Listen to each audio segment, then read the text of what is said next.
Fresh off the Thunderbolts circus road trip, which saw them win 3 out of 5, including the past 2 in Quad City, the Thunderbolts return home for the first 2 of 5 straight home games, taking on Macon on Friday and Birmingham on Saturday.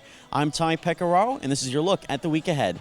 On Wednesday night in Knoxville, the Thunderbolts will take an early 1-0 lead on a goal by Seth Swenson. However, the Ice Bears would soon take a 2-1 lead.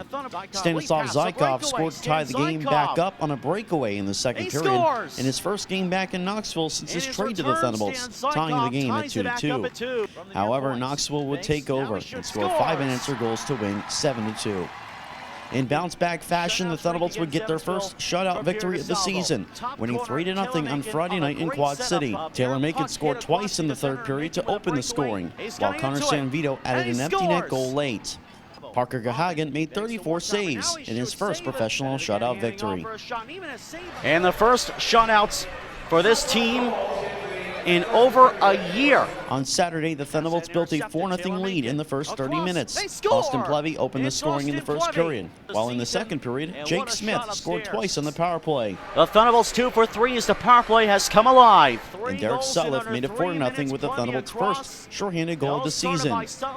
Quad City was stormed back in the remainder of the contest, coming as close as 4-3, but the Thunderbolts were able to hold on for the victory and the weekend sweep.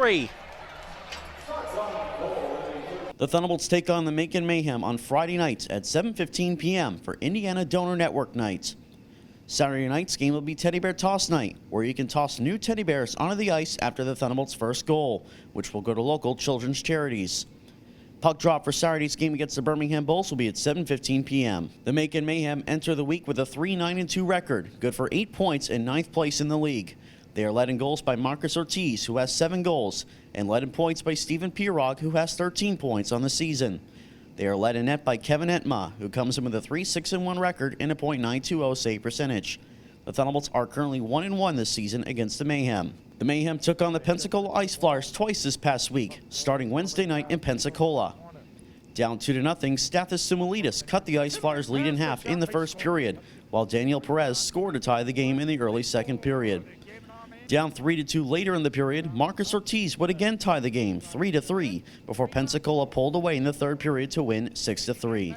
On Saturday night in Macon, Jimmy Soper would score the opening goal to give Macon the lead in the first period, and tied 1-1 going into the second period, scored once again to give Macon a 2-1 lead. However, the Ice Flyers would come back to tie and again pull away in the third period to win 4-2. The point-blank shot by Eddie Matsushima parked right out in front of Kevin Entma. The Birmingham Bulls enter the week with a 6-5-2 record, good for 14 points and 6th place in the SPHL standings. Their leading goal scorer is Matt Fuller, who has 7 goals on the season, and led in points by Josh Harris, who has 15. They are led in net by Art Bry, who enters the week with a 6-4-2 record and a .932 save percentage.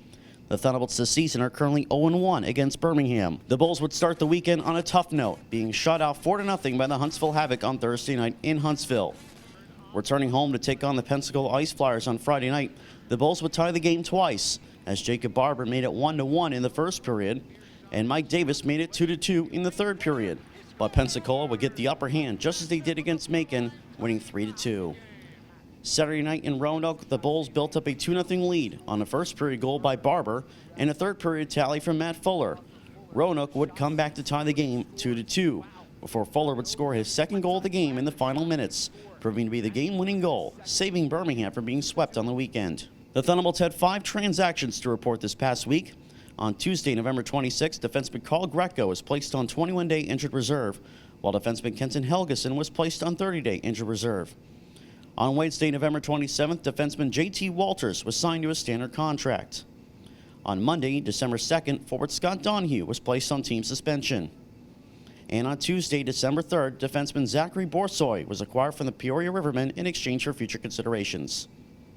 That's your look at the week ahead. I'm Ty Pecoraro. We'll see you this weekend.